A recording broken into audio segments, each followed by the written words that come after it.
पंजाब के सीएम भगवंत मान मोहाली में जिस फोर्टिस अस्पताल में भर्ती हैं उसे बम से उड़ाने की धमकी मिली है। इसके अलावा आसपास के स्कूलों को भी बम से उड़ाने की धमकी मिली है। धमकी खालिस्तान नेशनल आर्मी की ओर से मेल के जरिए दी गई, जिसके बाद सुरक्षा एजेंसियां और पुलिस हाई अलर्ट पर है। तो वहीं दूसरी ओर स्कूलों को भी खाली करने के लिए कहा गया और तलाशी इस वक्त जारी है। पीएम मोदी आज मुंबई में फ्रांस के राष्ट्रपति इमैनुअल मैक्रों से मुलाकात करेंगे। दोपहर 3:15 बजे लोक भवन में द्विपक्षीय बैठक होगी, जिसमें दोनों देशों की रणनीतिक साझेदारी में हुई प्रगति की समीक्षा की जाएगी। दोनों नेता शाम 5:15 बजे भारत फ्रांस नवाचार वर्ष 2026 का उद्घाटन करेंगे। भारत यात्रा पर आए मैक्रों दिल्ली में हो रहे AI इम्पैक्ट समिट में भी हिस्सा लेंगे।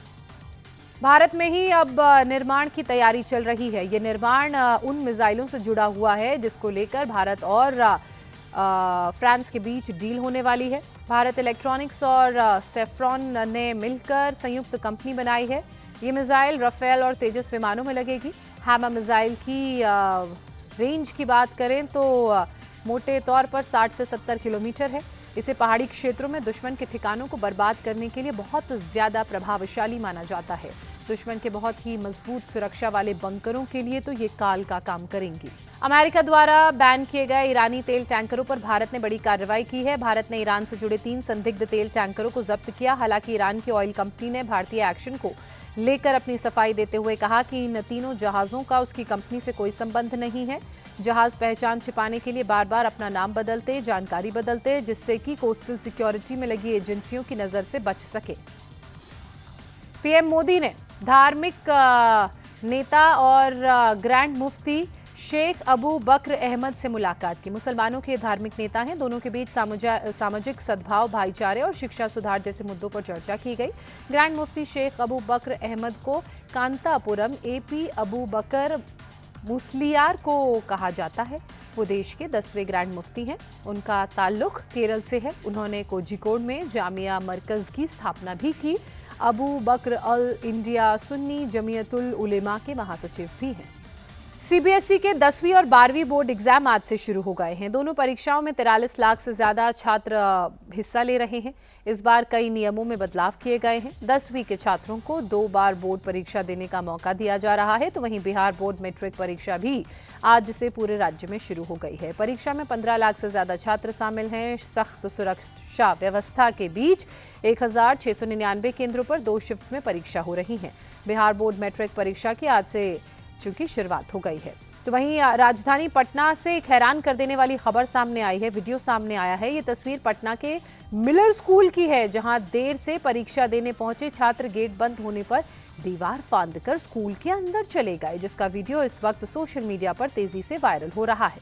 भारत दुनिया में सबसे अधिक छुट्टियों वाला देश है। 2026 में छुट्टियों को लेकर जारी कैलेंडर में भारत टॉप पर है। दुनिया भर के देश अपनी संस्कृति, धर्म और काम के बीच संतुलन बनाकर छुट्टियों का ऐलान करते हैं। भारत अपनी धार्मिक सांस्कृतिक विविधता की वजह से 42 सार्वजनिक छुट्टियों के साथ पहले स्थान पर है, जबकि दुनिया भर के देशों की औसत छुट्टियां 13 हैं। प्यू रिसर्च सेंटर ने जारी किया छुट्टियों का ये इंडेक्स।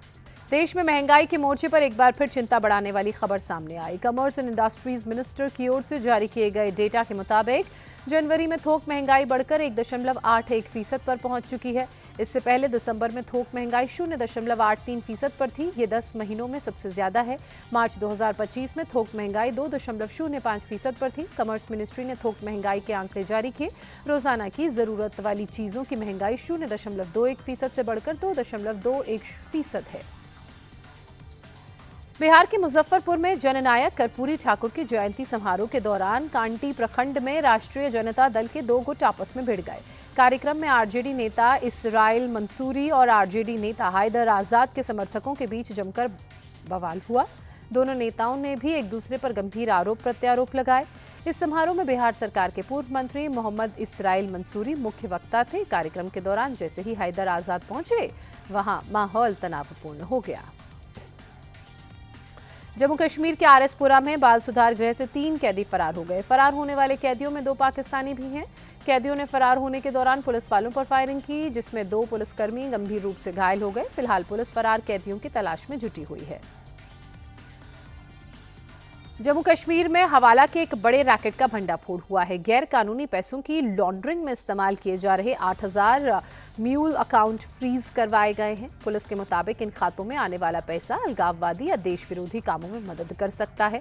बढ़ते खतरे को देखते हुए सेंट्रल और यूटी सिक्योरिटी एजेंसियां और दूसरी एनफोर्समेंट बॉडीज इन अकाउंट्स को बढ़ने से रोकने के लिए बैंकों के साथ बातचीत कर रही हैं।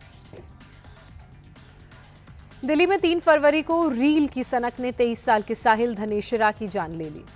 तेज रफ्तार स्कॉर्पियो ने साहिल की बाइक को इतनी जोर की टक्कर मारी कि मौके पर ही साहिल की मौत हो गई। अब बोर्ड परीक्षा के नाम पर आरोपी को जमानत मिलने पर इकलौते बेटे को खोने वाली मां का दर्द छलका। साहिल की मां का कहना है एफआईआर में आरोपी की उम्र 19 साल लिखी गई थी, फिर वो नाबालिग कैसे हो गया। आरोपी की कार पर ओवर स्पीडिंग के 13 चालान होने का दावा भी है।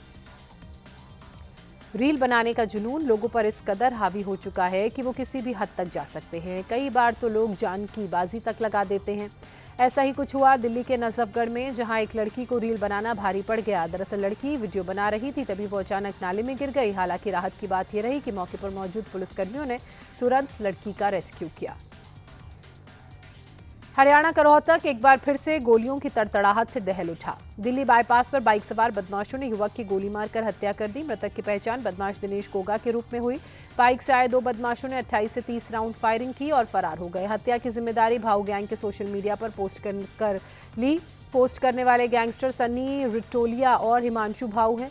पुलिस सीसीटीवी के आधार पर बदमाशों की अब तलाश में जुटी है। यूपी के लखनऊ स्थित केजीएमयू में फिर मजार विवाद गर्मा गया। ऑल इंडिया मोहम्मदी मिशन के इस मामले में केजीएमयू के कुलपति प्रोफेसर सोनिया नित्यानंद और भूमि संबंधी मामलों के नोडल प्रोफेसर के सिंह के खिलाफ तहरीर दी गई। वहीं केजीएमयू प्रशासन ने छवि खराब करने और धमकाने का आरोप लगाते हुए मोहम्मदी मिशन को लीगल नोटिस भेजा है। गाजियाबाद में भी एक मजार तोड़ने पर विवाद हो गया। सोशल मीडिया पर भी ये वीडियो जमकर वायरल है। इस मामले में साहिबाबाद पुलिस ने हिंडन नदी के पास एक पुरानी मजार तोड़ने के आरोप में हिंदू रक्षा दल के प्रिंस ठाकुर को गिरफ्तार किया। आरोपी ने मजार क्षतिग्रस्त करने का वीडियो सोशल मीडिया पर डालकर इसे अवैध अतिक्रमण बताया। वीडियो में वो हथौड़े से मजार तोड़ते हुए दिख रहा है। यूपी के मुजफ्फरनगर में प्रेमी के साथ मिलकर पति की हत्या करने वाली आरोपी पत्नी और उसके प्रेमी को पुलिस ने गिरफ्तार कर लिया। मलीरा गांव में हुई हत्या का पुलिस ने 24 घंटे के अंदर पता लगाया। हत्या में इस्तेमाल हथौड़ा, खून से सने कपड़े, चादर भी बरामद कर ली। आरोपी महिला मीनाक्षी ने कबूल किया कि उसने 14 फरवरी की रात पति को नींद की गोलियां दी और फिर प्रेमी ने हथौड़े से मारकर उसकी हत्या की। बाद में शव को बाइक पर लादकर गांव के बाहर फेंक दिया। झांसी के नावाबाद थाना इलाके में कलेक्ट्रेट के सामने एक होटल में दबंगई का मामला आया सामने। बताया जा रहा है कि बाइक से पहुंचे 8 युवकों ने होटल स्टाफ के साथ लात घूंसों और बेल्ट से जमकर मारपीट की। आरोप है कि होटल में तोड़फोड़ भी की गई और सीसीटीवी तोड़ने की कोशिश हुई। पूरी घटना कैमरे में कैद हो गई। होटल संचालक ने पुलिस में शिकायत दर्ज कराई। अब पुलिस इसी सीसीटीवी के आधार पर आरोपियों की पहचान और फिर गिरफ्तारी का काम शुरू करेगी। यूपी के बागपत में गांव-गांव में फेरी लगाकर बर्तन बेचने वाले युवक की ईंट से पीट कर हत्या कर दी गई। सूचना पर पहुंची पुलिस ने शव को कब्जे में लेकर पोस्टमार्टम के लिए भेज दिया। मामला बड़ौत कोतवाली क्षेत्र के सुल्तानपुर हटाना गांव का है। मृतक की पहचान शमशाद के रूप में हुई है, जो मूल रूप से संभल का ही रहने वाला था। मध्य प्रदेश के दुर्ग के देव बलौद में स्थित प्राचीन शिव मंदिर के सामने लगे मेले को लेकर एक बार फिर विवाद सामने आया। हिंदू संगठनों का आरोप है कि कुछ मुस्लिम दुकानदार हिंदू नामों का उपयोग कर खाद्य सामग्री और अन्य सामान बेच रहे थे। कुछ स्टॉलों पर तो हिंदू देवी देवताओं की तस्वीर और तस्वीर वाले वस्त्र भी बेचे जा रहे थे। मौके पर बजरंग दल और हिंदू जागरण मंच की संयोजक ज्योति शर्मा अपने समर्थकों के साथ पहुंची। नारेबाजी करते हुए दुकानों को बंद करवाया। मध्य प्रदेश के इंदौर में एक बार फिर रफ्तार का कहर दिखा। बाबू मुरई कॉलोनी में कार सवार ने घर के बाहर खड़ी स्कूटी को जोरदार टक्कर मार दी, जिसके बाद स्कूटी उछलकर घर के बाहर खेल रहे मासूम पर गिर गई। हादसे में बच्चे को मामूली हालांकि चोट आई है। पूरी घटना वहां लगे सीसीटीवी में कैद हो गई। फिलहाल पुलिस फरार आरोपी की तलाश में जुटी है।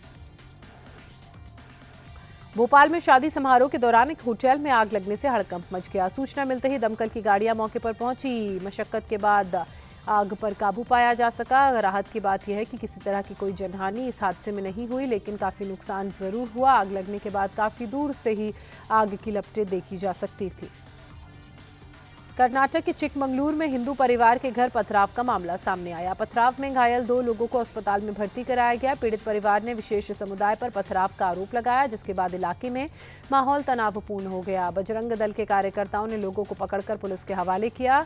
दोनों समुदायों के लोग थाने पर इकट्ठा हो गए, जिसके बाद पुलिस ने मामला शांत कराया। पुलिस मामले को लेकर 2 एफआईआर दर्ज कर चुकी है।